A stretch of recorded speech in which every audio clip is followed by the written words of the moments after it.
নবী সুন্নত যে আসলে কত দামি। আমি যখন তিনবার জেলে গেছি, আপনারা যারা গেছেন তারা জানেন যে সেখানে জেলখানার ঢোকার আগেই আপনার কাপড় চেক করা হয়, পাঞ্জাবি খোলা হয়, গেঞ্জি খোলা হয়, এমনকি নিম্নজার কথা প্যানও খোলা হয়, আন্ডার প্যান্টটা দাঁড় করে রাখা হয়। তো যখন আমার পোশাকটা তল্লাশি করতেছিলেন, সব কিছু খোলার পর আমার টুপিটা ধরে যখন এরকম ফালা দিয়েছিলেন, তখন আমি বলছিলাম যে স্যার টুপিটা ফালা দিলেন। তখন বলছে যে না, আমার ক্ষমতা, আমার দায়িত্ব, আমি যা আছে তাই ফালা দিতে পারি। অন্য কয়েদি বলছিলেন যে স্যার তাই বলে টুপিটাও ফালা দিলেন। তখন সঙ্গে সঙ্গে ওই কয়েদিকে তিনি একটা চটকনা মেরে দিলেন। আল্লাহ তাআলা ছাড় দেন, ছেড়ে দেন না, ঠিক কিনা ভাই বলেন? বিশ্বের মানচিত্রে আমাদের এই সিরাজগঞ্জ এখন উজ্জ্বল নক্ষত্রের মতো চিল্লা বলে কথা, ঠিক না? ঠিক। বেলকুচির কথা শুনলে পুরা দুনিয়া থরথর করে যাবে, ঠিক কিনা ভাই বলেন? রাস্তাঘাটে যে পুলিশ আছে ও পুলিশ না, আল্লাহর দেওয়া ফেরেশতা, ঠিক কিনা ভাই বলেন? যে টুপি ফালা দিছিল আর রাস্তাঘাটে দেখলি আসসালামু আলাইকুম হুজুর ভালো আছেন, ঠিক কিনা ভাই বলেন? এটা কোরআনের কারণে। কিসের কারণে? কোরআনের কারণে। মাহমুদুল হাসান সাহেব বলেন সুন্নত হলো জান্নাতে যা রশি, তোমরা রশিকে শক্ত করে ধরো, সুন্নতের রশি তোমাদেরকে টেনে টেনে জান্নাতের মেহমান বানায় দিবেন। ওয়ামাল হায়াতিদ দুনিয়া মাতাউল গুরুর। আল্লাহ রাব্বুল আলামিন বলেন ওয়াল আখিরাতু খায়রু ওয়া আবকা। मौत को समझा है गाफिल, इक़्तिदाम ज़िंदगी ये तो शम ज़िंदगी है, सुबह दवाम ज़िंदगी। আমার আল্লাহ রব্বুল আলামিন বলে বান্দা এটা তো ভাড়াটিয়া বাড়ি, ওয়াল আখিরাতু খায়রু ওয়া আবকা, ওয়াল আখিরাতু খায়রু ওয়া আবকা। বান্দা এই যে দুনিয়ার বুকে তুমি সুন্দর সুন্দর বিল্ডিংয়ের পিছনে তোমার মহামূল্যবান আমি আল্লাহ তাআলা যে হায়াত উপঢৌকন দিয়েছি, এই হায়াত তুমি বিল্ডিংয়ের পিছনে পার করে দিতেছো, এটাও নকল বাড়ি। এই যে মাথার গাম পায়ে ফালাইয়া মাটির ঘর থেকে টিনের ঘর, টিনের ঘর থেকে বিল্ডিং ঘর করার পরিকল্পনা করতেছো বান্দা, এটা তো ভাড়াটিয়া বাড়ি, এটার পিছনে তেমন একটা সময় দেওয়া তোমার উচিত নয়। ওয়াল আখিরাতু খায়রু ওয়া আবকা। আখিরাতের জীবনটাই হলো আসল জীবন, আখিরাতের সুখটাই হলো আসল সুখ, ঠিক কিনা ভাই বলেন? মুসলমান ভাইরা আমার কতগুলো একটু দিলের কান দিয়ে বোঝার চেষ্টা করবেন। আল্লাহ রাব্বুল আলামিন আরো একটু মায়া লাগাইয়া আমাদেরকে বলেন ইয়া আইয়ুহাল ইনসান, ইয়া আইয়ুহাল ইনসানু মা গাররাকা বিরাব্বিকাল কারীম।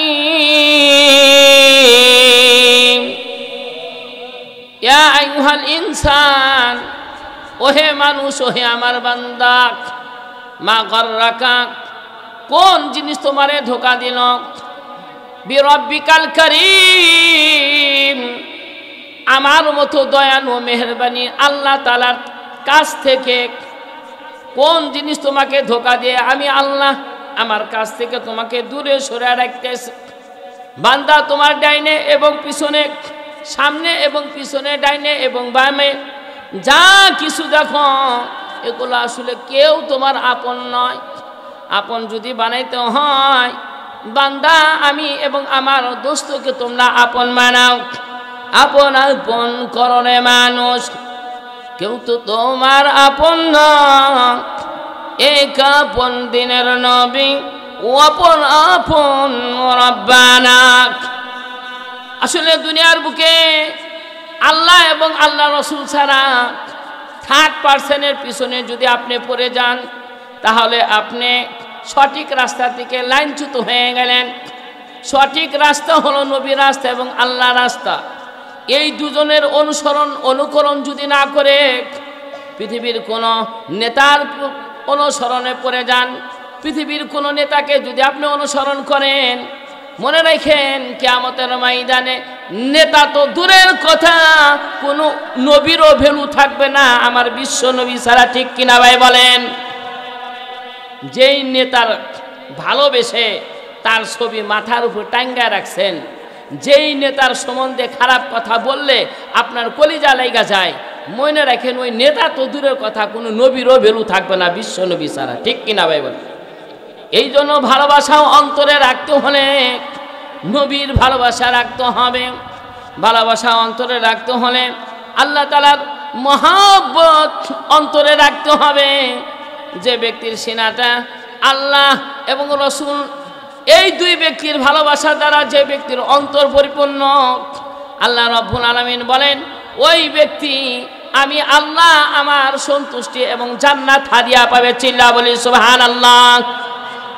ফামান যুহজিহা আনিন নার, ফামান যুহজিহা আনিন নার ওয়া উদখিলাল জান্নাতা ফাকাদ ফাত। আমি তো মনে করি আমার স্যালারি যদি 50,000 টাকা হয় তাহলে মনে হয় আমি বিজয়ী হয়ে গেলাম, সফলতা অর্জন করলাম। আমি মনে করি এলাকার যদি চেয়ারম্যান আমি হইতে পারি তাহলে আমি সফলতা অর্জন করে ফেললাম। আমি মনে করি আমি যদি নেতা হতে পারি, আমি যদি মন্ত্রী হতে পারি, আমার যদি শত শত বিঘা জমিন থাকে, লক্ষ লক্ষ কোটির টাকার মালিক যদি আমি হয়ে যাই তাহলে আমি সফলতা মনে হয়ে গেলাম। কিন্তু আল্লাহ রাব্বুল আলামিন বলেন প্রকৃত সফল ব্যক্তি, প্রকৃত কামিয়াবি ব্যক্তি কে? যার লাখ লাখ টাকা আছে সেই ব্যক্তি সফলতা অর্জন করতে পারে নাই, যার জনশক্তি আছে সেই ব্যক্তি সফলতা অর্জন করতে পারে নাই। আমি আল্লাহ আমার জবান দিয়ে বলে দিলাম ফামান যুহজিহা আনিন নার ওয়া উদখিলাল জান্নাতা ফাকাদ ফাত। ওই ব্যক্তি চরম পর্যায়ে সফলতা অর্জন করল। যে ব্যক্তি জাহান্নামের আগুন থেকে মুক্তি পেয়ে জান্নাতের মেহমান হয়ে গেল, এই ব্যক্তি প্রকৃত সফলকামী, ঠিক কিনা ভাই বলেন? এবার সকলে আমার সামনে যারা আছেন মাথাটা একটু সাময়িক সময়ের জন্য একটু নিচের দিকে দেন, চোখটা একটু বন্ধ করে দেন বাবা। মরণের মুরাকাবা করেন, মরণের মুরাকাবা করেন। একদিন এই দুনিয়ার বুকে সব থাকবে কিন্তু আপনি থাকবেন না, ঠিক কিনা ভাই বলেন? মাথাটা নিচু করে দিয়ে চক্ষুটা বন্ধ করেন, মরণের মুরাকাবা করেন। ক্ষণিকের জন্য আপনি মনে করেন আপনি মারা গেছেন। এই যে আপনি মারা গেছেন, মৃত্যুবরণ করার সাথে সাথে আপনার স্ত্রী পাগলপাড়া হয়ে যাবে। তাড়াতাড়ি আপনার লাশকে সেগুন গাছের খাট, যেটা আপনি অনেক শখ করে বানিয়েছিলেন, খাটে থেকে নামাবে তাড়াতাড়ি। আর খাটের উপর রাখা যাবে না। বলে কেন? বলে মারা গেছে। এই যে আপনার সারা জীবনের সাজানো সম্পদ, যেটা আপনি তিলে তিলে মাথার গাম পায়ে ফেলে 10 বছর বিদেশে থাইকা, 20 বছর বিদেশে থাইকা আপনি পই পই করে জোগায় এই যে সাদের বিল্ডিং বানাইছেন, আপনার স্ত্রী বলবে ধরাধরি করে বিল্ডিং থেকে নিচে নামা। প্রথমে আপনাকে খাট থেকে নামানো হবে, যেই খাট আপনি শখ করে বানাইছিলেন। এরপর আপনার বিল্ডিং থেকে আপনাকে যত তাড়াতাড়ি সম্ভব নিচে নামানো হবে। যে বিল্ডিং আপনি অনেক কষ্ট সাধনা করে আপনি সৃষ্টি করেছিলেন, বানাইছিলেন। বিল্ডিং থেকে নামানোর পর কোনো বেডরুমে আপনার আর জায়গা হবে না, কোনো বেডরুমে আর আপনাকে রাখা হবে না। উঠানের ভিতরে আপনারা রাইখা দিবে। আপনার আত্মীয় স্বজনরা মুহূর্তের ভিতরে আপনার মূল্যবান ঘড়িটা খুলে নিবে, আবার গলায় যদি চেন থাকে চেনটা খুলে নেবে। এই যে দামি শার্ট, যেটা আপনি ব্যান্ডের শার্ট হিসাবে ক্রয় করেছিলেন বাবা, এই শার্টটা আপনার গায়ে থেকে খুলে নেবে। এই যে আপনার দামি পোশাক সব খুলে নেওয়া হবে। আপনার আপন সন্তান, যাকে আপনি অনেক ভালোবাসতেন, মহব্বত করতেন বাবা, এই সন্তান পাগল হয়ে যাবে। তাড়াতাড়ি একজনকে খবর দিবে, জামাইকে এলান করে দেন, যে আমার বাবা মৃত্যুবরণ করেছে, অমুক সময় অমুক টাইমে তার জানাজা হবে। আপনার স্ত্রী পাগল হয়ে যাবে, দ্রুত গতিতে একজনকে কাফন ক্রয় করার জন্য পাঠাইয়া দিবে। কাফনের কাপড় ক্রয় করার জন্য একদল চলে যাবে, আর একদল লোককে পাঠানো হবে কবর খনন করো। ভাই দেখেন, আপনি চাটিয়াল ময়দানের ভিতরে শূন্য হাতে অসহায় ব্যক্তির মতো পড়ে রয়েছেন। ওই সেগুন গাছের খাটে আপনার জায়গা হলো না, বিল্ডিং এ আপনার জায়গা হলো না, চাটিয়াল ময়দানের ভিতরে শোয়ারাই খাইয়া চাটির উপরে শোয়া আপনার শরীর মোবারক থেকে দামি দামি জিনিসগুলো খুলে ফেলা হলো। দ্রুত গতিতে আপনাকে গোসল করানো হলো। গোসল করাইয়া আপনার অতি সত্বর কাফন পরানো হইল। আপনার স্ত্রী পেরেশান, সন্তান বারবার ইমাম সাহেবকে ফোন দেয়, হুজুর কবর খনন করা হয়েছে নাকি? যাদের জন্য আপনি এত কিছু করলেন, আর আপনার ভিতর থেকে পান পাখিটা চলে যাওয়ার পর তারা আর এক সেকেন্ড আপনাকে বাসায় রাখতে রাজি না। সব কাজ সম্পূর্ণ হয়ে গেল, গোসল হয়ে গেল, এবার কাফনের কাফন। আজীব ভয়ানক একটা কাপড়। কাফনের কাপড়কে বাবা সাধারণ কাপড় মনে করো না। পৃথিবীর বুকে যত কাপড় আছে সবচাইতে ভয়ানক কাপড় হলো কাফনের কাপড়। যে বানাইছে সে এটা কখনো পরিধান করে না, আবার যিনি ক্রয় করে সিনু পরিধান করে না। যিনি এটা পরিধান করবে সে নিজেও জানে না। কাফনের কাফন পরাইয়া আপনার 50 বছর 60 বছরের বসতি বাড়ি থেকে খাটিয়াতে চড়াইয়া হাঁটি হাঁটি পা পা করে আপনারে কবরস্থানের দিকে নিয়ে নামে। একদিন তোমারি নাম মসজিদে হবে এলান, একদিন তোমারি নাম মসজিদে হবে এলান। তৌরি থেকো তৌরি রাখো কবরের মান সামান, একদিন তোমারি নাম মসজিদে হবে এলান। হাঁটি হাঁটি পা পা করে আপনার লাশ খাটিয়ার উপর চলে হাঁটি হাঁটি পা পা করে কবরস্থানে নিয়ে যাবে। সকলেই আপনার লাশের পিছনে ভিড় জমাবে। কবরের ভিতরে রাইখা মাথার বান খুলে দেওয়া হবে, পায়ের বান খুলে দেওয়া হবে। সেদিন মাথার বান্ধে বোঝা যাবে লম্বা লম্বা কথা, সেদিন পায়ের বান্ধে বোঝা যাবে লম্বা লম্বা চরণ। हकीकत हो तरीकत हो तमामी, हकीकत में मोहम्मद का गुलामी। जहाँ तक है रबूबियत खुदा का, वहाँ तक है नबूबियत मुस्तफा का।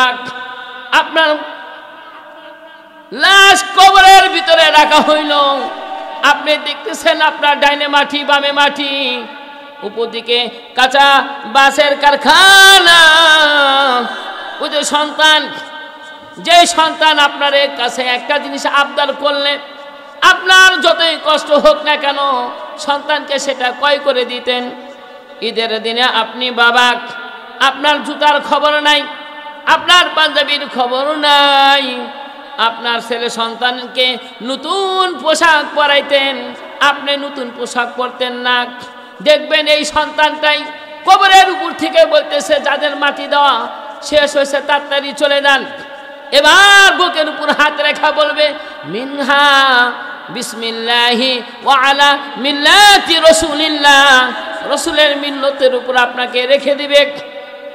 সারা জীবন তুমি অন্যায় অবিচার করে কবরের ভিতরে যদি বলা হয় বিসমিল্লাহি ওয়া আলা মিল্লাতি রাসূলিল্লাহ, সারা জীবন উল্টা পথে চলে কবরে মাইয়াতের বুকের উপর রেখা আমরা যখন বলি বিসমিল্লাহি আলা মিল্লাতি রাসূলিল্লাহ, মদিনার নবী বলে দুনিয়ার বুকে যতদিন তুমি জীবিত ছিলা উম্মত, আমি নবী আমার দাড়িতে তুমি খুল লাগাইছো, আসলে দাড়িতে খুল লাগাও নাই, আমি নবী আমার কলিজার ভিতরে তুমি খুল লাগাইছো। সারা জীবন আল্লাহ তাআলার হুকুম অমান্য করেছেন, দৈনিক 5 বার আমার আল্লাহ তাআলা দরদ মাখা ডাক দিয়ে আপনারে ডাকছে, আল্লাহু আকবার, আল্লাহু আকবার। আলাম ইয়ানি লিল্লাযিনা আমানু আন তাখশা কুলুবুহুম বিযিকরিল্লাহ। ও বান্দা, এখনই কি তোমার সিগারেট খাওয়া বন্ধ করার সময় হলো না? চুল পেকে গেল বান্দা, এখনো কি তোমার মদ ছেড়ে দেওয়ার সময় হলো না? ও বান্দা, 80 বছর বয়স হয়ে গেল, এখনো কি তুমি জেনা ব্যভিচার করা বন্ধ করবা না? আল্লাহ তাআলা বলেন আলাম ইয়ানি লিল্লাযিনা আমানু আন তাখশা কুলুবুহুম বিযিকরিল্লাহ। বান্দা, এখনো কি মিথ্যা কথা বলা বন্ধ করবা না? ও বেনামাজি মা, ও বেপরদা মা, এখনো কি তোমার সময় হলো না যে তুমি এখন নিজেকে পর্দায় আবৃত করবা? বেনামাজি বাবা, এখনো কি তোমার সময় হয় নাই? আর কতদিন দুনিয়ার বুকে তুমি বাঁচবা? আর কতদিন রঙিন ঘোড়া তুমি চালাইবা? জান্নাত চির সুখেরই ঘর, ওগো জানতে যদি তুমি মায়া গেরা রঙিন এই দুনিয়া নয়তো সুখের খনি। উসমান ভাইরানে আমার বিসমিল্লাহি আলা মিল্লাতি বলল, মিনহা খলাকনাকুম ওয়া ফিহা নুঈদুকুম ওয়া মিনহা নুখরিজুকুম তারাতান উখরা।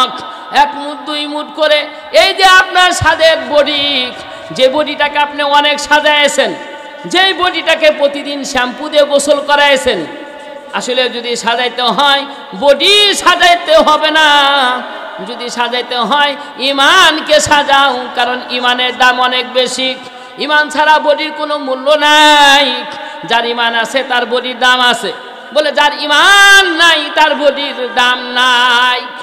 কবরের ভিতরে সকলেই এক মুঠ দুই মুঠ করে মাটি রেখে দিল। আপনি চায় দেখতেছেন উপর দিক থেকে আপনার সন্তান মানুষকে তারা দেয়া বলে, যাদের মাটি দেওয়া হয়ে গেছে চলে যান। কোদাল দেওয়া মাটি দেওয়া হলো, কোদালের মাটি সম্পূর্ণ করার পর একে একে দুয়ে দুয়ে করে সব চলে গেল। এখন আপনি একা। মুহূর্তের ভিতরে একদিন দুই দিন তিন দিন না যাইতেই লাশ সামনে রেখে আপনার সন্তান ঘোষণা করে দিয়েছেন, অমুক দিন অমুক তারিখে এই মাইয়াতের মানুষ খাওয়ানো হবে। যেদিন মরলেন ওদিন আপনার সন্তান মানুষকে খাওয়ার দাওয়াত দেয়, ঠিক কিনা ভাই বলেন? খাওয়ার দাওয়াত দিয়ে দিল। 3 দিনের ভিতরে আপনার বাসা আপনার নাই, আপনার চেয়ার আপনার নাই, আপনার গাড়ি আপনার নাই, আপনার বাড়ি আপনার নাই। সেদিন বাড়িওয়ালার বাড়ি থাকবে, ওলা থাকবে না। গাড়িওয়ালার গাড়ি থাকবে, ওলা থাকবে না। মুহূর্তের ভিতরে আপনার বাড়ি চেঞ্জ। মুহুরির কাছে যাওয়া হলো, বলে বাড়িটা চেঞ্জ করা হোক। বলে কেন? বলে আমার স্বামী মারা গেছে, এখন এই বাড়ির মালিক আমি অমক বেগম। অফিসের নাম চেঞ্জ। বলে কেন? বলে এই অফিসের মালিক যিনি ছিলেন তিনি আমার বাবা, মারা গেছে, এখন এই অফিসের মালিক আমি আব্দুল্লাহ। 3 দিনের ভিতরে আপনার অফিস আপনার নাই, 3 দিনের ভিতরে আপনার বাড়ি আপনার নাই, আপনার জায়গা আপনি নাই, শূন্য হাতে আপনি কবরে শোয়ান হইলেন। উসমান ভাইরা রে আমার, আমল সে বুনতি হে এ জান্নাত বি জাহান্নাম, এ খাকে ফিতরত মে হে নানারি হে নানুনি। আমল সে বুনতি হে এ জান্নাত বি জাহান্নাম, এ খাকে ফিতরত মে হে নানারি হে নানুরি। আমলের দ্বারাই তোমার জান্নাত, আমলের দ্বারাই তোমার জাহান্নাম। তাই মুসলমান ভাইরা রে আমার, পা দুটো এগিয়ে দাও। আমি আমার জীবনের শেষ ওয়াজ মনে করে পায়ে হাত দিয়ে বলে যাবো, রে ভাই, হায়াত থাকতে হায়াতকে গনিমত মনে করো। দুনিয়া ভাড়াটিয়া বাড়ি, ভাড়াটিয়া বাড়ির পিছনে না পড়ে আখিরাতকে সুন্দর করে নেক আমল করো, ঠিক কিনা ভাই বলেন? এই দুনিয়ার জীবন থেকে আখিরাতের সদাই ক্রয় করার জন্য প্রথম যিনি সাহায্য করবেন, যার সাহায্য যদি আমাদের দুনিয়ার বুকে থাকে, তাহলে আমরা বেশি বেশি ইমানি সদাই ক্রয় করতে পারবো। তার নাম কি জানেননি? তার নাম হলো আপনার সহধর্মিনী হাবিবে কিবরিয়া রহমাতাল লিল আলামিন বলেন, আর দুনিয়া খয়রুহা মাতা ও খয়রু মাতা ইদ দুনিয়া আল মারআতুস সালিহা। এই দুনিয়ার সব জিনিস হচ্ছে ভোগনীয়, আর ভোগনীয় জিনিসের ভিতরে সবচেয়ে উত্তম এবং বেটার সম্পদ হলো একজন নেককার পরহেজগার সতী সাধবী স্ত্রী ঘরে থাকা, ঠিক কিনা ভাই বলেন? ঘর ভালো তো দুনিয়া ভালো, ঘর ভালো না তো দুনিয়া খারাপ। ঘরে যদি শান্তি থাকে, পুরুষ বেচারা রিক্সা চালায় মুখে হাসি, কেন কেন মুখে হাসি? হাবিব বলেন একজন নেককার পরহেজগার সতী সাধবী স্ত্রী মানে একটা আধ্যাত্মিক হাবেম, আধ্যাত্মিক একটা হাতিয়ার। আর যদি স্ত্রী ভালো না হয়, দুনিয়াটা আপনার জন্য জাহান্নামের টুকরা। রিক্সা চালান, আপনার মন খারাপ। আপনি ব্যবসা করতে যান, আপনার মন খারাপ। আপনি ইমামতি করতে যান, আপনার মন খারাপ, কারণ ঘরে শান্তি নাই, ঠিক কিনা ভাই বলেন? ঘরে যদি শান্তি না থাকে, দুনিয়ার বুকে কোথাও আর শান্তি নাই। আর ঘরে যদি শান্তি থাকে, দুনিয়াটা আল্লাহ তাআলা আপনার জন্য জান্নাত বানিয়ে দিবে, ঠিক কিনা ভাই বলেন? আম্মা জান আয়েশা সিদ্দিকা রাদিয়াল্লাহু তাআলা আনহা বলেন, আমার ঘরে খাট ছিল না, পালং ছিল না, সোফা ছিল না, ফ্রিজ ছিল না, কিন্তু আমার ঘরটা জান্নাতি রহমত আর বরকত দ্বারা ভরপুর ছিল। চিল্লা বলি সুবহানাল্লাহ। লানা শামসুন ওয়ালিল আফাকি শামসুন লিআন্না শামসা তাতলুউ বাদাল ফাজরি ওয়া শামসি তাতলুউ বাদাল ইশাই। আরে আমার নবীকে কত মহব্বত করতেন আম্মা জান আয়েশা সিদ্দিকা রাদিয়াল্লাহু তাআলা আনহা।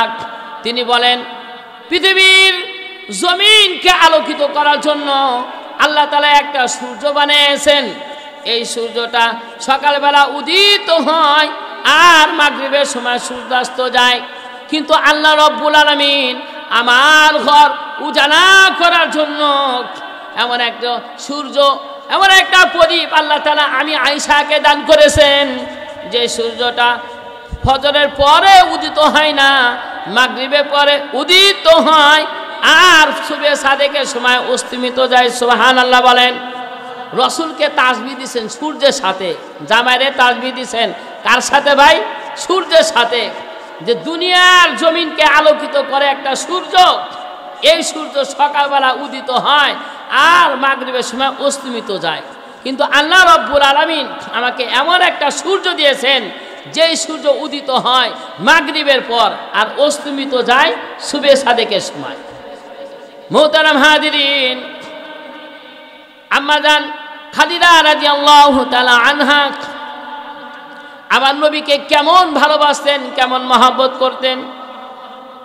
গভীর রাত্রি রাহমাতাল লিল আলামিন আম্মা জান খাদিজা রাদিয়াল্লাহু তাআলা আনহার ঘরে এসে কারা আঘাত করলেন? কিতাব সাক্ষী দেয়, একটা টোকা দেওয়ার সাথে সাথে দরজা খুলে গেল। রাসূল সাল্লাল্লাহু আলাইহি ওয়াসাল্লাম বিস্মিত হয়ে গেলেন। খাদিজা, আপনি কি ঘুমান নাই?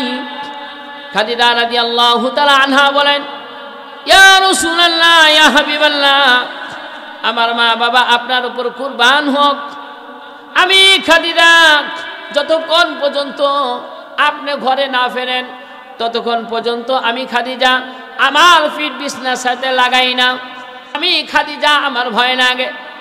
আপনি যদি ক্লান্ত শরীর নিয়ে আমি খাদিজা আমার দরজার পাশে আসেন, আর যদি দরজায় কারাঘাত করার পর আপনি যদি ওয়েট করেন, দাঁড়িয়ে থাকেন, আমি খাদিজা কাল কিয়ামতের ময়দানে আল্লাহ রব্বুল আলামিনের কাছে কি এই মুখ কেমনে দেখাইব? রাসূল সাল্লাল্লাহু আলাইহি ওয়াসাল্লামের অন্তরটা ভরে গেল খাদিজার এই বক্তব্য শুনে। হঠাৎ করে খাদিজার দেহের দিকে রাসূল সাল্লাল্লাহু আলাইহি ওয়াসাল্লাম মায়ের নবী বিশ্ব নবী চেহারার দিকে তাকাইলেন, তার শরীরের দিকে তাকালেন রহমতের দৃষ্টি দিয়ে, রহমতের দৃষ্টিতে তাকালেন।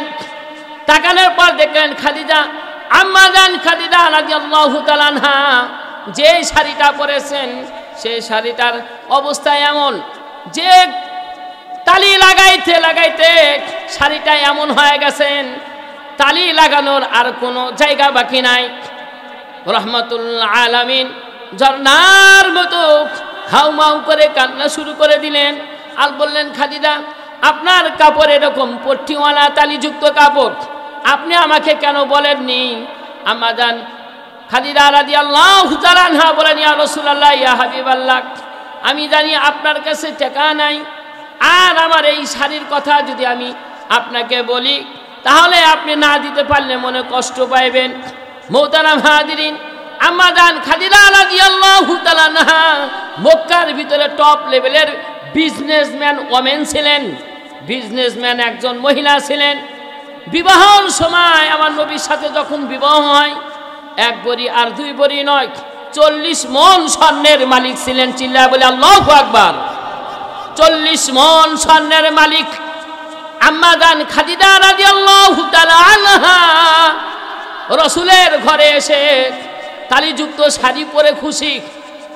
এই 40 মণ স্বর্ণ আমার রাসূলকে হেবা করে দিয়েছেন। ইয়া রাসূলুল্লাহ, এই 40 মণ স্বর্ণ আমি খাদিজা আমার পক্ষ থেকে আপনাকে হাদিয়া, আপনি ইচ্ছা মতন এটা ব্যয় করেন, ইসলামের জন্য ব্যয় করেন। রাসূল সাল্লাল্লাহু আলাইহি ওয়াসাল্লাম খাদিজার এই 40 মণ স্বর্ণ ইসলামের জন্য ব্যয় করেছেন। পট্টিওয়ালা কাপড় পরার পরেও স্বামীর প্রতি সন্তুষ্ট আম্মা জান আর আমাদের মা বোনেরা যদি ওই বিবাহের সময় যদি এক বড়ি স্বর্ণ নিয়ে আসে, ঝগড়া বাজার সাথে সাথে বলে তোর ভাত খাইতাম না, বাপের বাড়ি থেকে যে আমার স্বর্ণ দিচ্ছে স্বর্ণ বাই কর, ঠিক কিনা ভাই বলেন? আর আম্মা জান 40 মণ, কয় মণ? 40 মণ স্বর্ণ নিয়ে বিবাহ হয়েছেন, তালিওয়ালা শাড়ি পরে, তারপরেও মুখে হাসি। সুবহানাল্লাহ বলেন। মুহতারাম হাজিরিন, আল্লাহ রাব্বুল আলামিন মেয়েদের ভিতরে এমন কিছু বৈশিষ্ট্য দিয়েছেন যেটা ছেলের ভিতরে দেয় নাই, আবার ছেলেদের ভিতরে এমন কিছু বৈশিষ্ট্য দিয়েছেন যেটা মেয়েদের ভিতরে দেয় নাই, ঠিক কিনা ভাই বলেন? এখন তো সমান অধিকার চলুগান, পুরুষের মতো আমরাও স্বাধীনতা চাই। আল্লাহ রাব্বুল আলামিন আমাদেরকে এক কাইফিয়ত দিয়ে বানাইছেন, মা জাতিদেরকে আর এক কাইফিয়ত দিয়ে বানাইছেন। পুরুষের ভিতরে 3টা জিনিস বেশি দিয়েছেন। কয়টা জিনিস? 3টা জিনিস। আর রিজালু কাওয়ামুনা আলান নিসা, আল্লাহ রাব্বুল আলামিন বলে সংসারের ভিতরে নেতৃত্ব দিবে পুরুষরা মহিলাদের ওপর, এটা আমার আল্লাহর কথা। আর রিজাল মানে পুরুষ, আর রিজালু কাওয়ামুন, পুরুষরা নেতৃত্ব দিবে আলান নিসা, মহিলাদের উপরে। এখন মহিলা যদি বলে আমরা পুরুষের উপর নেতৃত্ব দিব, আল্লাহর হুকুম অমান্য করা হলো, ঠিক কিনা ভাই বলেন? যে কথাটা সংক্ষিপ্ত বুঝাতে চাচ্ছি, 3 কারণে পুরুষ নেতৃত্ব দিবে। কারণ পুরুষের শক্তি বেশি মহিলাদের চাইতে বেশি, ঠিক কিনা? মহিলাদের চাইতে পুরুষের শক্তি বেশি। 2 নাম্বার, মহিলাদের চাইতে পুরুষের মেধা বেশি, ঠিক কিনা ভাই বলেন? রাসূল বলছেন মহিলাদের আকল হলো নিষ্ফল আকল, তাদের জ্ঞান বুদ্ধি একটু কম পুরুষের তুলনা, পুরুষের বুদ্ধি বেশি। 2 নাম্বার, ধর্মীয় কাজের ব্যস্ততা, ধর্মীয় কাজের চাহিদা আল্লাহ রাব্বুল আলামিন পুরুষকে বেশি দিয়েছেন, ঠিক কিনা ভাই বলেন? কিন্তু মহিলাদের বুদ্ধি কম, তাদের শরীরের শক্তি কম, ধর্মীয় কাজের দায়িত্ব তাদের কম, ঠিক কিনা ভাই বলেন? এই জন্য সমাজের বুকে সংসারের নেতৃত্ব দিবে পুরুষরা, এটা আল্লাহ বলেছেন, মেয়েরা না। মেয়েরা যদি পর্দার ভিতরে থাকে, স্বামীর ইতাআত করে, এই দুনিয়ার বুকে যদি 4টা কাজ কোনো মহিলা করতে পারে, দুনিয়ার বুকে আল্লাহ রাব্বুল আলামিনের ওয়াদা, দুনিয়ার বুকে ওই মা বোন 4টা আমল যদি করে জান্নাতের সার্টিফিকেট নিয়ে মৃত্যুবরণ করবে। সুবহানাল্লাহ বলেন। বাইজিদ বুস্তামি রহমাতুল্লাহ আলাইহি বিশাল বলে একজন ওলি ছিলেন। তিনি সফরে যাবেন, সফরে যাওয়ার শুরুতে সুন্দর একটা ড্রেস পরছেন, পরার পর একটা গাছের নিচে দাঁড়াইছেন, দাঁড়ানোর পর একটা পাখি পায়খানা করে দিচ্ছেন। কি করে দিচ্ছেন? পায়খানা করে দিছে। বায়জিদ বুস্তামি রহমতুল্লাহ আলাই ওই পাখির দিকে একটু তাকাইছেন, তাকানোর সাথে সাথে পাখিটা পুরে ছাই হয়ে জমিনে পড়ে গেছে। আল্লাহু আকবার বলেন। আউলিয়ারা কারে উকবা ইখতিয়ার, জাহেলেরা কারে দুনিয়া ইখতিয়ার। মোহতারাম হাজিরিন, বায়জিদ বুস্তামি রহমতুল্লাহ আলাই তার মুরিদদেরকে সাথে করে নিয়ে রওনা দিয়ে চাটিয়াল ময়দানের ভিতরে আজানের সময় হয়ে গেছে, নামাজের ওক্ত এসে গেছে। বায়জিদ বুস্তামি রহমতুল্লাহ আলাইহি নামাজ আদায় করবেন, কোনো ঘর নাই, আজওয়া গ্রাম। হঠাৎ করে ঝুপড়ি একটা ঘর, এই ঘরের কাছে যেয়ে বললেন আসসালামু আলাইকুম ইয়া আহলাল বাইত, ওহে ঘরওয়ালা কেউ আসো কিনা। আল্লাহ রাব্বুল আলামিন বলেন ইয়া আইয়ুহাল্লাযিনা আমানু লা তাদখুলু বুয়ুতান গায়রা বুয়ুতিকুম হাত্তা তাস্তানিসু ওয়া তুসাল্লিমু আলা আহলিহা। ওহে ঈমানদার, তোমরা যদি কারোর বাসায় যাও, যতক্ষণ পর্যন্ত বাড়িওয়ালা অনুমতি না দেয় অথবা সালাম না দাও, ততক্ষণ পর্যন্ত বাসায় ঢোকা যাবে না। ঠিক কিনা ভাই বলেন? সালাম ছাড়া আমরা ডাইরেক্ট কারো বাসায় ঢোকা যাবে না। বায়জিদ বুস্তামি রহমতুল্লাহ আলাইহি তিনবার সালাম দিলেন, সালামের উত্তর নাই। হঠাৎ করে কর্কশ ভাষায় উত্তর বের হয়ে আসলো। বায়জিদ বুস্তামি রহমতুল্লাহ আলাইহির নাম ধরে বলতেছেন, বায়জিদ, এটা তো মানুষের বাড়ি, এটা তো পশু পাখির বাড়ি নয়। তাজ্জব হয়ে গেলেন বায়জিদ বুস্তামি রহমতুল্লাহ আলাইহি। যাত্রা শুরুতে পাখির সাথে আমার যে ঘটনা হয়েছে এই মহিলা জানে কেমনে? জিজ্ঞাসা করলেন, মা, ও মা, যাত্রার শুরুতে পাখির সাথে যে ঘটনা হয়েছে এটা আপনি জানলেন কেমন করে? বলে চারটা আমল করি, চারটা আমল করে আল্লাহ রাব্বুল আলামিন আধ্যাত্মিক এমন এলেম আমাকে দিয়েছেন, তামাম দুনিয়ার খবর আমি চাই নামাজে বসেই দেখতে পাই। সেই চারটা আমল মা বোনদের জন্য এক নাম্বার হলো আল মারআতু ইদা সাল্লাত খামসাহা, মহিলারা যখন 5 ওয়াক্ত নামাজ পড়বে। কয় ওয়াক্ত নামাজ? 5 ওয়াক্ত নামাজ 1 নাম্বার আমল। দ্বিতীয় নাম্বার ও হাফিজাত ফারজাহা, দ্বিতীয় নাম্বার আমল হলো লজ্জা স্থানের হেফাজত করা। তৃতীয় নাম্বার আমল হলো রমজান মাসে রোজা রাখা। আর চতুর্থ নাম্বার আমল হলো ও তাআত বালাহা, স্বামীর অনুগত্য করা। স্বামীর কি করা? অনুগত্য করা। একজন মহিলা সাহাবী এসে বললেন, ইয়া রাসূলুল্লাহ, ইয়া হাবিবাল্লাহ, আপনি বলে দেন কি পরিমাণ খেদমত করলে স্বামীর হক আদায় করা সম্ভব। ফাতাবাসসামা রাসূলুল্লাহ সাল্লাল্লাহু আলাইহি ওয়াসাল্লাম, রাসূল মুস্কি হেসে দিলেন, ও মা, আপনি প্রশ্ন করেছেন কি পরিমাণ খেদমত করলে স্বামীর হক আদায় হবে। আপনার স্বামীর যদি মাথা থেকে পা পর্যন্ত ঘা হয়, আর আপনি যদি আপনার জিহ্বা দিয়ে মাথা থেকে পা পর্যন্ত চেটে চেটে পরিষ্কার করে দেন, তবুও স্বামীর হক আদায় করা সম্ভব না। ঠিক কিনা ভাই বলেন? আজ আমাদের মহিলারা স্লোগান দেয়, বৃষ্টি পরে টিপ টিপ, কিস্তি দিব ঠিক ঠিক। ঠিক কিনা ভাই বলেন? ভাঙ্গা ঘরে থাকবো না, স্বামীর ভাত খাইবো না, সার আমার জানের জান, সার আমার পরানে পরান। কিস্তিওয়ালা সার আইছে আর স্বামী মাটি কাটে আসছে, বলতেছে জরিনা ভা দাও, বাইরে খাও, সার আইছে, সারে চা বানা দেই। ঠিক কিনা ভাই বলেন? এই জন্য নারী জীবনে দুইটা জিনিস সবচেয়ে ভূমিকা রাখে। 1 নাম্বার পর্দা, দ্বিতীয় নাম্বার হচ্ছে স্বামীর হুকুম মোতাবেক চলা। ঠিক কিনা ভাই বলেন? আলোচনা ভাই শেষ। 2024 সাল মানেই উইকেট পড়া সাল, চিল্লা বলা কথা। ঠিক না ভাই? ঠিক। 2024 সাল মানে উইকেট পড়া সাল। 2024 সালে আল্লাহ রাব্বুল আলামিন এই বাংলাদেশের স্বাধীনতা দিয়েছেন। আজ বুক ফুলে কোরআনের কথা, ইসলামের কথা বলতে পারতেছি। ঠিক কিনা ভাই বলেন? 2024 সালে আল্লাহ রাব্বুল আলামিন মিশরকেও, সিরিয়াকেও আল্লাহ তাআলা বিজয়ী দান করেছেন। আমরা বলতে চাই ক্ষমতা একমাত্র আল্লাহ তাআলা, কোনো মানুষের না। ঠিক কিনা ভাই বলেন? ইব্রাহিম আলাইহিস সালাম বলেন, ওয়াইদ ক্বালা ইব্রাহিম রব্বি আল্লাযী ইউহয়ী ওয়া ইউমীত। ইব্রাহিম আলাইহিস সালাম বললেন, রব্বি আল্লাযী ইউহয়ী ওয়া ইউমীত। আরে আমার রব তো, তার নাম ইউহয়ী ওয়া ইউমীত, যে রব জীবন দেয় আবার মরণও দেয়। জীবনও দেয় আবার কি দেয়, মরণ দেয়। রব্বি আল্লাযী ইউহয়ী ওয়া ইউমীত, আমার রব তো ওই আল্লাহ যিনি জীবনের মালিক, যিনি মরণের মালিক, যিনি জীবন দেয় এবং মরণও দেয়। এবার ফিরআউনের বিপক্ষে নমরুদ বলে আনা উহয়ী ওয়া উমীত। নাউজুবিল্লাহ বলেন। তোমার আল্লাহ শুধু জীবন দেয় আর মরণ দেয়, বিষয়টা এমন না। আমিও জীবন দিতে পারি, আমিও মরণ দিতে পারি। আবার নাউজুবিল্লাহ বলেন। এরপরে কয়েকখানা থেকে দুইজন ব্যক্তিকে আনা হলো। একজনকে মুহূর্তের ভিতরে শিরশ্ছেদ করে দেওয়া হলো, আবার আরেকজনকে ছেড়ে দেওয়া হলো। এবার ইব্রাহিমকে বলল, ইব্রাহিম তুমি যে বললা তোমার রব জীবন দিতে পারে আবার মরণও দিতে পারে, আমি নমরুদ আমিও জীবনও দিতে পারি মরণও দিতে পারি। ক্বালা ফাইন্নাল্লাহা ইয়াতি বিশ-শামসি মিনাল মাশরিকি ফাতি বিহা মিনাল মাগরিব।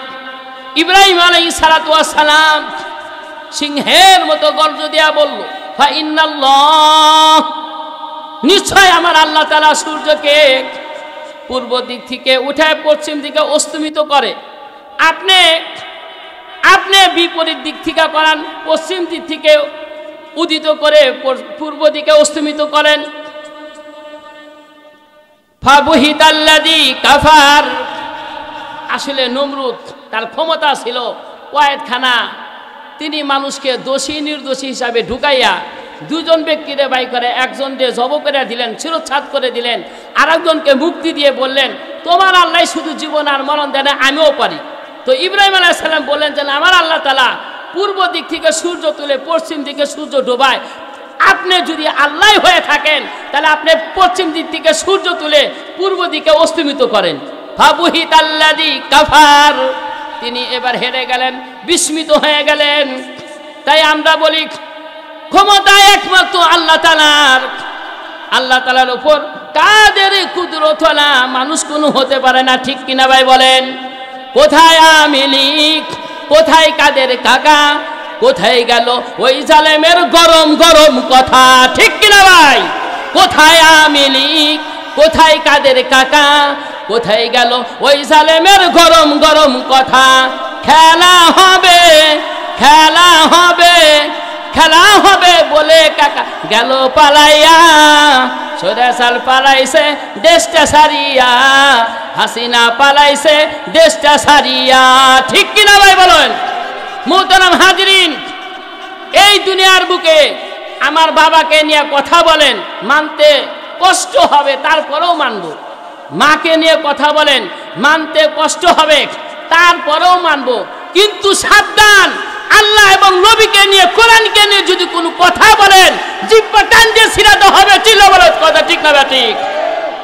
আমরা শুধু আওয়ামী লীগ এবং বিএনপি না, পৃথিবীর যত শক্তিশালী মানুষ হোক না কেন, পাওয়ারফুল মানুষ হোক না কেন, আমরা ততক্ষণ পর্যন্ত তাকে স্যালুট জানাই, সম্মান করি যতক্ষণ পর্যন্ত সে আমার নবীকে মানবে, আল্লাহকে মানবে, কোরআনকে মানবে। সাফ পরিষ্কার কথা, যতই শক্তিশালী ম্যান হও না কেন, যদি আমার নবীকে নিয়ে কথা বলো, আমার আল্লাহকে নিয়ে কথা বলো, কোরআন নিয়ে কথা বলো, দাঁত ভাঙা উত্তর দেওয়া হবে, ঠিক কিনা ভাবে? ঠিক। ডক্টর ইউনূস তাকে নিয়ে তো এ পর্যন্ত কোনো ব্যক্তি কথা বলে না। আমি বলি, পরিষ্কার পরিচ্ছন্ন মেসেজ আমার কাছে আছে। তিনি ব্যঙ্গ করে আম্মাজান খাদিজাকে নিয়ে এবং আমার নবীকে নিয়ে কথা বলেছেন, সেটার ভিডিও এবং লিখিত সব ডকুমেন্ট আমার কাছে আছে। তিনি বলেছেন আম্মাজান খাদিজা লিখছেন শি ইজ বিজনেস ওমেন, তিনি একজন ব্যবসায়ী মহিলা ছিলেন, আর রাসূল সাল্লাল্লাহু আলাইহি ওয়াসাল্লাম তার সাধারণ কর্মচারী ছিলেন। নাউজুবিল্লাহ বলেন। আর সকলে ব্যঙ্গচিত্রে সেই সংসদের ভিতরে হাসাহাসি করছে। আপনারা যদি আর্থিকভাবে স্বাবলম্বী হতে চান তাহলে ব্যবসায়ী মহিলাকে বিয়ে করেন। আর যদি ব্যবসায়ী মহিলা না পান, ডক্টর ইউনূস আমি বলতেছি আমার কাছে আসেন, আমার কাছে অ্যাভেলেবেল ব্যবসায়ী মহিলা আছে, তাদেরকে বিয়ে করে আপনারা স্বাবলম্বী হন। তাই আমি তাকে শানিল ভাষায় বলি, আপনি ব্যবসা বোঝেন, আপনি কোরআন বোঝেন না। সাবধান, আমার নবীকে নিয়ে আম্মাজানকে নিয়ে যে বক্তব্য দিয়েছেন, জাতির কাছে যদি ক্ষমা না চান, আমরা আমেরিকার বিএনপি বুঝি না, আপনাকে এই বাংলার জমিন থেকে চিরচ্ছেদ করে দেওয়া হবে। চিল্লা বড় কথা, ঠিক না ঠিক? নমুনা সে হোক সেটা দেখার টাইম নাই। আমরা এক একজন এক এক মডেলের হতে পারি, এক একজন এক এক জামাতের হতে পারি। দেখেন আমার হাতের 5টা আঙ্গুল, 1 2 3 4 5, 5টা আঙ্গুলের চেহারা, 5টা আঙ্গুলের ফিটনেস কি এক? কোনোটা ছোট, কোনোটা বড়, কোনোটা মোটা, কোনোটা চিকন। 5টা আঙ্গুল একটু বাবারা এরকম করেন তো, একটু প্র্যাকটিক্যাল এরকম করেন, ভাই করেন, ভাই করেন। এবার চাপান, চাপানের পর মনে হইতেছে যেন এক পেটের 5 ভাই, ঠিক কিনা ভাই বলেন? আর যখন খোলা রাখছিলাম কের সাথে কের পরিচয় নাই। কেউ হয়তো বিএনপি করি, কেউ হয়তো আওয়ামী লীগ করি, কেউ হয়তো জামাত করি, কেউ হয়তো তাবলীগ করি, কেউ হয়তো চরমনাই করি, কিন্তু মনে রাখেন ইসলামের শত্রুরা আমরা এক পেটের 5 ভাই। 5টা আঙ্গুল যেমন মুষ্টিবদ্ধ করলে মনে হয় এক পেটের 5 ভাই, আমরা মুসলমানও তেমনি এক। কোরআনের ক্ষেত্রে এক, ইসলামের ক্ষেত্রে এক, ধর্মের ক্ষেত্রে এক, আল্লাহর ক্ষেত্রে এক। ইসলামের উপর, কোরআনের উপর যে কেউ আঘাত করবে মুষ্টিবদ্ধ 5 আঙ্গুলের মতো হাতে হাত রেখে, কাঁধে কাঁধ রেখে শত্রুর মোকাবেলা করার জন্য আপনারা প্রস্তুত আছেন তো ইনশাআল্লাহ? 2 হাত তুলে আমার আল্লাহকে দেখেন, লিল্লাহি তাকবীর। ইসলামের শত্রুরা, কোরআনের শত্রুরা, আলেমের শত্রুরা, আল্লাহ রাব্বুল আলামিন আমাদের সকলকে কবুল করেন, সকলে বলি আমিন। মুহতারাম হাজিরিন, আপনারা আমাদেরকে ভালোবাসেন কোরআনের খাতিরে, ঠিক কিনা ভাই বলেন? এখন আমি আপনাদের কাছে একটা দাবি করব, রাখবেন তো ইনশাল্লাহ? ভাই কে কে রাখবেন একটু হাত তুলে আমার আল্লাহরে দেখান। ভয় পায়েন না রে ভাই, একটু হাত তোলেন। এখন তো আর দেশে পুলিশ নাই, রাস্তাঘাটে 1-2টা যা দেখা যায় ও ফেরেশতা, ঠিক কিনা ভাই বলেন? এখন আর পুলিশ নাই, রাস্তাঘাটে 1-2টা যা দেখা যায় আল্লাহর ফেরেশতা, ওলি ওলি ওলি। ভাই হাত নামান। আমার কথা আমি বলি, যে কোনো কারণবশত আপনারা অনেকে জানেন অথবা জানেন না, নবীর সুন্নত যে আসলে কত দামি। আমি যখন 3 বার জেলে গেছি, আপনারা যারা গেছেন তারা জানেন যে সেখানে জেলখানার ঢোকার আগেই আপনার কাপড় চেক করা হয়, পাঞ্জাবি খোলা হয়, গেঞ্জি খোলা হয়, এমনকি নিম্নজার কথা প্যানও খোলা হয়, আন্ডার প্যান্টটা দাঁড় করে রাখা হয়। তো যখন আমার পোশাকটা তল্লাশি করতেছিলেন, সব কিছু খোলার পর আমার টুপিটা ধরে যখন এরকম ফালা দিয়েছিলেন, তখন আমি বলছিলাম যে স্যার টুপিটা ফালা দিলেন। তখন বলছে যে না, আমার ক্ষমতা, আমার দায়িত্ব, আমি যা আছে তাই ফালা দিতে পারি। অন্য অন্য কয়েদি বলছিলেন যে স্যার তাই বলে টুপিটাও ফালা দিলেন। তখন সঙ্গে সঙ্গে ওই কয়েদিকে তিনি একটা চটকনা মেরে দিলেন। আল্লাহ তাআলা ছাড় দেন, ছেড়ে দেন না, ঠিক কিনা ভাই বলেন? বিশ্বের মানচিত্রে আমাদের এই সিরাজগঞ্জ এখন উজ্জ্বল নক্ষত্রের মতো, চিল্লা বলে কথা, ঠিক না ঠিক? বেলকুচির কথা শুনলে পুরা দুনিয়া থরথর করে যাবে, ঠিক কিনা ভাই বলেন? রাস্তাঘাটে যে পুলিশ আছে ও পুলিশ না, আল্লাহর দেওয়া ফেরেশতা, ঠিক কিনা ভাই বলেন? যে টুপি ফালা দিছিল আর রাস্তাঘাটে দেখলি আসসালামু আলাইকুম হুজুর ভালো আছেন, ঠিক কিনা ভাই বলেন? এটা কোরআনের কারণে। কিসের কারণে? কোরআনের কারণে। মাহমুদুল হাসান সাহেব বলেন, সুন্নত হলো জান্নাতে যা রশি, তোমরা রশিকে শক্ত করে ধরো, সুন্নতের রশি তোমাদেরকে টেনে টেনে জান্নাতের মেহমান বানায় দিবেন।